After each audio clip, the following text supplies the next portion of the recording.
Se trata de un personaje tan solo comparable con Alejandro Magno o Julio César.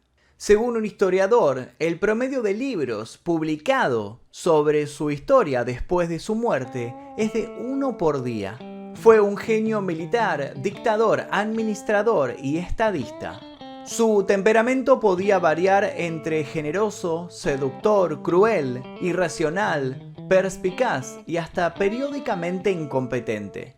Solidificó las aspiraciones de la Revolución Francesa y luego restringió algunas de las libertades que habían ganado. Sus victorias, pero también sus derrotas, modelaron un nuevo mapa geopolítico. Durante poco más de una década tomó el control de toda la Europa occidental y central. Sin embargo, colonias de muchos lados sufrieron la onda expansiva de sus acciones, muchas veces en beneficio propio. Se lo considera a su vez responsable de marcar el inicio del siglo XIX. Mientras que para unos es un déspota ilustrado, otros no dudan en calificarlo de dictador tiránico. En este viaje abordaremos su infancia, sus primeros logros, las conquistas que lo llevaron a consolidarse como emperador, sus derrotas finales y todas las teorías que intentan clarificar cómo fueron y dónde sucedieron sus últimos días. Por eso, vamos a concluir esta historia el 5 de mayo de 1821, el día que murió Napoleón Bonaparte. Quienes lo vencieron le perdonaron la vida para infligirle un castigo que sabían que sería igual de fatal, dada la personalidad del derrotado. Se propusieron con sutileza despojarlo de su dignidad y sus beneficios. Quien había sido emperador se encontraba no por primera vez encerrado en una isla, y esta vez, a diferencia de la anterior, el escape era imposible. Allí pasó sus últimos 6 años, años en los cuales la agonía fue cubriendo poco a poco la totalidad de sus días. Si bien temía la presencia de alguna enfermedad de carácter hereditario, trató de concentrarse en sus habituales pasatiempos. Arreglaba jardines, dictaba sus memorias, montaba a caballo. Sin embargo, para 1820, las cosas comenzaron a complicarse. A mediados de aquel año empezó a padecer escalofríos, fiebre, dolores de cabeza, náuseas, tos y vómitos viliciosos. Su médico de cabecera, Antomarchi, tomó nota de todo lo sucedido. Dedujo que el clima era la causa de este malestar. Los malos días pronto igualaron a los buenos, y con igual velocidad, rápido los superaron. Ya imposibilitado de negar la desmejora, el hombre intentó echar a su médico por considerarlo incompetente. Luego recordó que un reemplazo tardaría más de un año en llegar y decidió suspirar resignado. Se empezaron a hacer frecuentes los desmayos, el sudor, la palidez en aquel rostro que tiempo atrás había sido retratado procurando resaltar rasgos valientes y una elevada moral. De a poco, el otrora conquistador abandonó sus salidas a caballo y claudicó de seguir con sus memorias. El desánimo cayó como una piedra sobre él, terminando de forjar su destino. Sus pensamientos se hicieron más y más sombríos. A finales de diciembre le costaba retener los alimentos y sus manos y sus pies, aún envueltos en trapos calientes, permanecían helados.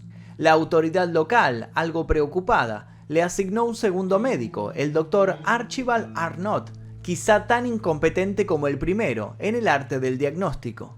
Para el 10 de abril de 1821, decidió que ya era hora de redactar su testamento definitivo, que ocultaría una frase que a futuro abriría una puerta a terribles conjeturas. Muero prematuramente, asesinado por la oligarquía inglesa y su asesino asalariado, escribió haciendo uso aún de sus facultades. Luego se tomó un largo tiempo para ver qué hacer con sus propiedades, sin saber que ya no le pertenecían. Por esa época ya ofuscado, despótrico contra la ciencia. Su instinto de batalla, ese que lo había llenado de enemigos y galardones, le decía que la derrota era inminente. Y otra vez, no se equivocaba. Pasó las últimas semanas dando instrucciones sobre lo que debían hacer con su cuerpo y en su funeral. Luego de un concienzudo análisis, dejó 2 órdenes estrictas: que se le realizara una autopsia y que se le extrajera el corazón. El mismo debía ser puesto dentro de una vasija de plata para ser entregado a la emperatriz en Parma. Al día 30 a la madrugada despertó de forma abrupta y pidió dar un paseo. Por un instante se lo vio lúcido. Segundos después cayó producto de un calambre y su mirada se apagó. A partir de entonces no abandonó el lecho. Sus pocas visitas se acostumbraron a gritarle debido a que ya no escuchaba. Antes del amanecer del día 5 de mayo abrió los ojos y dio instrucciones de guerra. Otra versión dice que mencionó a Francia y a su amada. Lo más probable es que haya murmurado y que no se sepa nunca cuáles fueron esas, sus últimas palabras. A los minutos, los médicos confirmaron el deceso de Napoleón Bonaparte. ¿Qué enfermedad lo había atosigado? ¿Acaso había algo más tras su agónica muerte? La autopsia tan estratégicamente pedida pronto llegaría, pero mientras tanto, conozcamos cómo empezó todo. La isla de Córcega fue vendida por Génova, Italia, a Francia en 1767. 2 años después, el 15 de agosto de 1769, nacería allí Napoleón di Buonaparte, en el seno de una familia de pequeña nobleza. El pequeño tenía más de 10 hermanos y sufrió durante mucho tiempo las burlas de sus compañeros por su poco hábito con el idioma francés. Nadie se imaginaba que su capacidad oratoria tiempo después envalentonaría incluso a los más atemorizados soldados. Algo taciturno, el niño se centró en el estudio de las matemáticas y a sus 10 años, su padre lo llevó a Francia junto a su hermano mayor José para estudiar en la escuela militar de Brienne gracias a una beca. Allí llegaron nuevos agravios, estos enfocados en el hecho de que la familia Buonaparte no poseía una gran fortuna como las familias de los otros pupilos. Cuando Napoleón decidiera afrancesar su nombre por el de Napoleón Bonaparte, llegaría al poder e instalaría la meritocracia, eliminando privilegios de clase o de familia. Todo esto quizás para combatir las discriminaciones vividas en los primeros años. Pero no nos adelantemos. 5 años después de Brienne, el joven orgulloso ingresa como cadete a la Escuela Militar de París, de la que egresa en 1785, convertido en subteniente de artillería. Durante todo ese periodo se vuelve un lector voraz de tácticas de guerra y demuestra un gran interés por intelectuales de la época. Se empieza a forjar en él la necesidad de emplear sus conocimientos e ideales a una causa concreta. Es entonces cuando a sus 20 años se produce la Revolución Francesa y junto con esa revolución daría sus primeros grandes pasos, aquellos que lo llevarían a cambiar la historia. En 1792 Francia entra en guerra y esa es la ocasión para Napoleón de demostrar sus talentos tanto en lo militar y en lo político como jefe y como estratega. El hermano de Maximiliano Robespierre, Agustín, es el primero en ver potencial en Napoleón cuando el joven subteniente de artillería libera la ciudad de Tolón del sitio de los ingleses. Esta simpatía de un Robespierre hará que, producida la caída del tirano, Napoleón esté al borde de ser guillotinado. Sin embargo, superado esto, es promovido de subteniente a general de brigada y ya de vuelta en París, se destaca nuevamente en la represión contra una manifestación de monárquicos en la capital. Por ese entonces conoce a Josefina de Beauharnais, una viuda de la que se enamora locamente. No tardaron en casarse y si bien el hombre se muestra romántico y pasional, empieza a pasar cada vez más horas redactando planes para conquistar Italia. Un jefe de ejército, al toparse con estos planes, terminará catalogando a Napoleón de loco. Incluso lo desafía a llevar a cabo él mismo estos planes, si tan infalibles los considera. En 1796, Napoleón es nombrado al frente del ejército francés en Italia y se dispone a aceptar el desafío de su ex jefe. Una leyenda comienza a nacer. Bonaparte se hace cargo de una tropa mal nutrida y mal equipada. Una tropa a la cual promete gloria si siguen sus órdenes. Y gloria, justamente, es lo que esta tropa obtendrá. Se encadena a partir de ese momento una sucesión de victorias por las cuales Francia le arrebata a Italia Austria. Poco después, tras 13 siglos de vida independiente, caerá la República de Venecia. En los partes de guerra que manda a París, Napoleón se encarga de contar sus propias proezas. Sin nada de modestia escribe lo siguiente: Bonaparte vuela como el relámpago y golpea como el rayo. Cuando regresa a Francia, donde ya para muchos es un héroe, empieza a elaborar planes para anticiparse a su principal enemigo. Decide entonces conducir una expedición a Egipto, cuya finalidad es cortarle la ruta de las Indias a los ingleses. Esta campaña acaba en derrota militar. El objetivo de Bonaparte de fortalecer su presencia en el Mediterráneo queda así frustrado, aunque logra ordenar que en Egipto la servidumbre y el feudalismo queden abolidos y los derechos básicos de los ciudadanos garantizados. Dado que Napoleón se había hecho acompañar por una comitiva de académicos, se propició el desarrollo de importantes estudios sobre el antiguo Egipto, entre los que se destaca el descubrimiento de la piedra de Rosetta. Logró con eso que, a pesar de no cumplir su meta, su fama no disminuyera. En 1799 no alcanza su estrategia para hacerse con la conquista de Siria, pero vence a los turcos en Abu Qir. Luego, enterado de que la situación en Francia es cada vez más delicada, acelera su regreso. Pocos lo saben, pero en su mente hay un nuevo propósito. Confía tanto en sí mismo que no teme soñar con los más altos logros. Mientras tanto, Austria, Rusia, Nápoles y Portugal se habían aliado con Gran Bretaña, configurando la segunda coalición que quería avanzar sobre Francia. A su regreso a París, Napoleón se une a una conspiración contra el gobierno y junto a sus compañeros toman el poder durante el golpe de estado del 9 y 10 de noviembre de 1799 y establecen así un nuevo régimen, el consulado, con el fin de salvar la República de una posible restauración monárquica. Se daba cierre, por fin, a la Revolución Francesa. Según la Constitución del año 8, Napoleón, que había sido nombrado primer cónsul, disponía de poderes casi dictatoriales. En 1800 cruzó los Alpes venciendo a los austríacos en la batalla de Marengo. La Constitución del año 10 otorgó carácter vitalicio a su consulado y finalmente se proclamó emperador en 1804. Para ese entonces se consideraba invencible. Gran Bretaña reanudó la guerra naval con Francia en abril de 1803 y en 1805 Rusia y Austria se unieron a los británicos en la tercera coalición. Sin perder el temple, Napoleón hizo que todos sus ejércitos fuesen contra las fuerzas austro-rusas, a las que derrotó en la batalla de Austerlitz.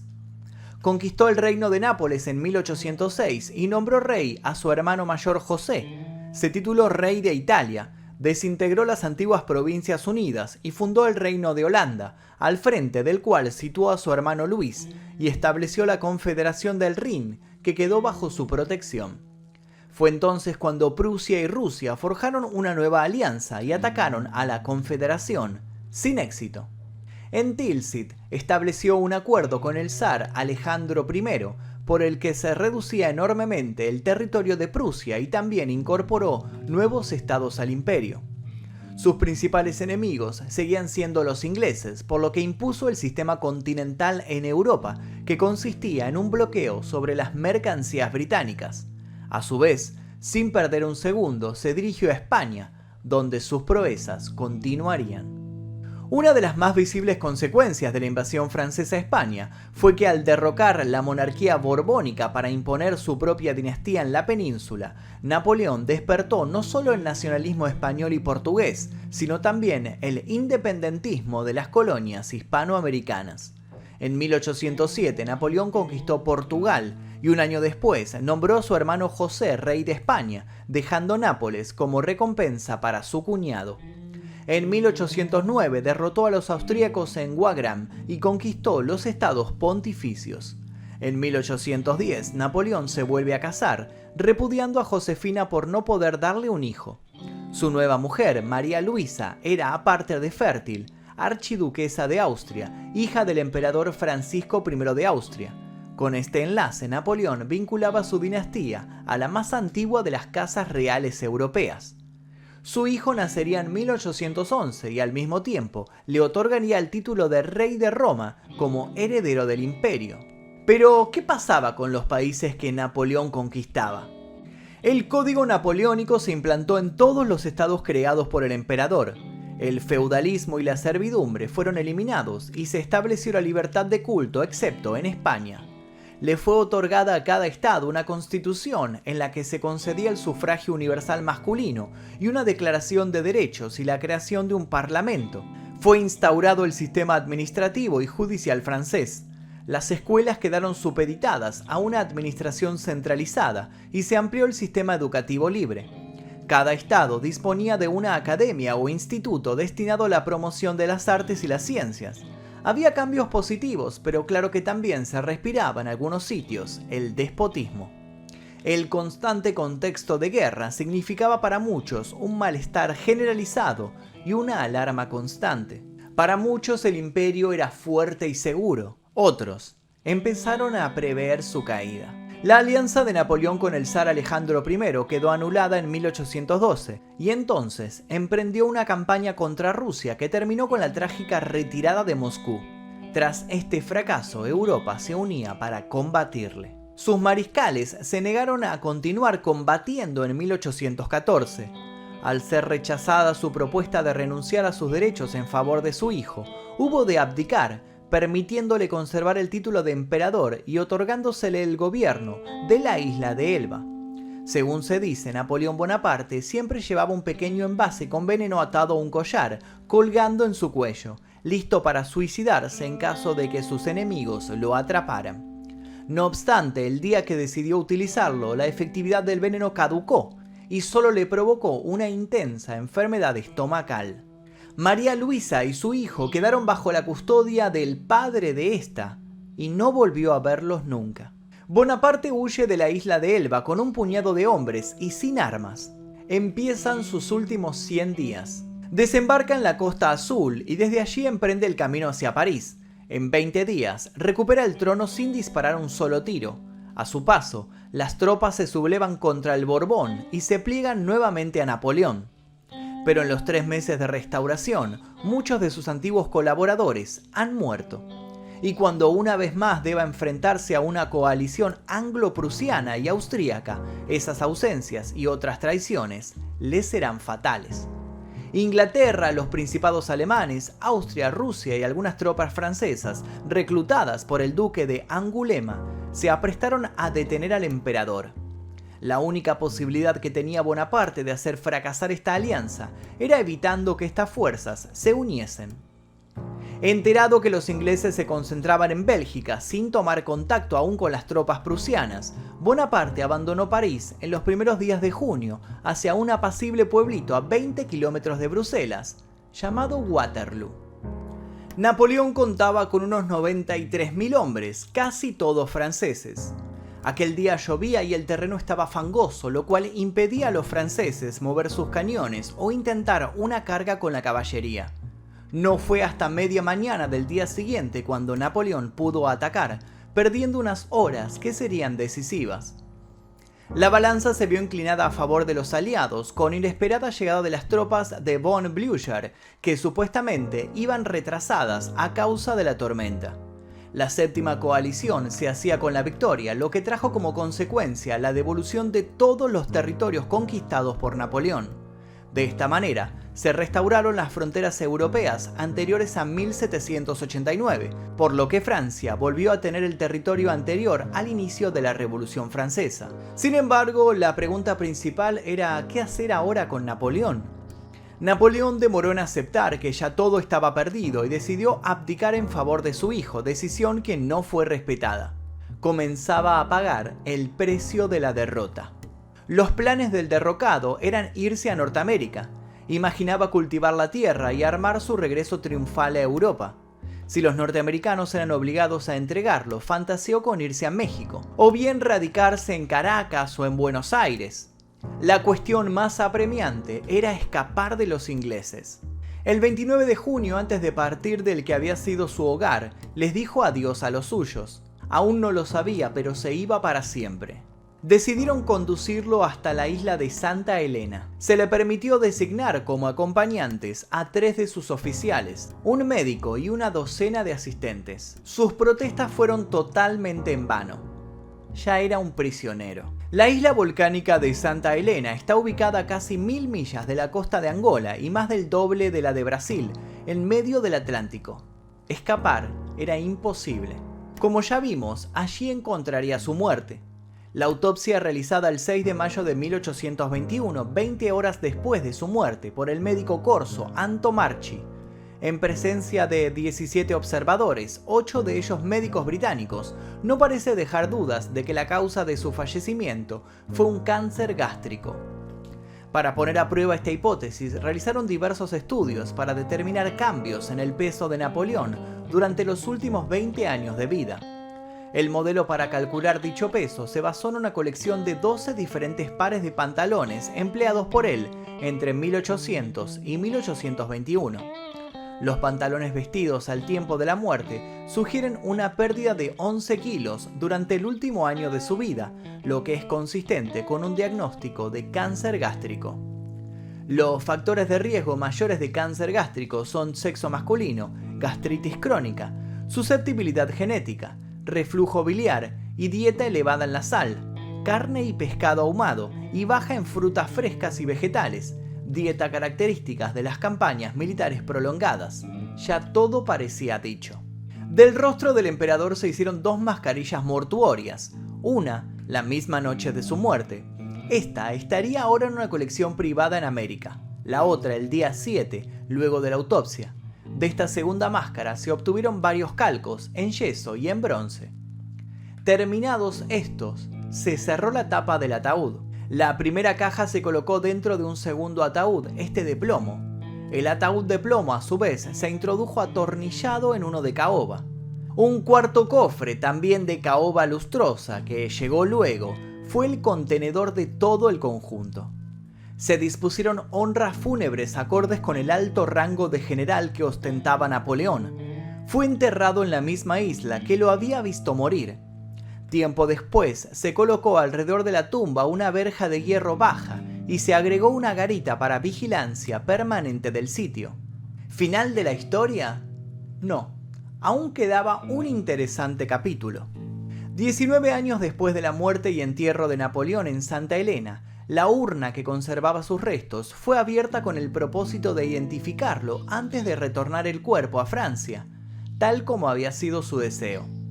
Fue en ese momento, el 16 de octubre de 1840 a las 11 a.m., cuando volvió a hablarse de la autopsia que se había practicado al cuerpo y nuevas teorías salieron a la luz. Sus antiguos cortesanos quedaron sorprendidos al ver que el cuerpo embalsamado se encontraba perfectamente preservado. Según se especuló, el arsénico había detenido el proceso de corrupción. De este acontecimiento se infirió el envenenamiento. Aparte de una autopsia, Napoleón había pedido que mechones de su cabello fueran distribuidos entre sus familiares.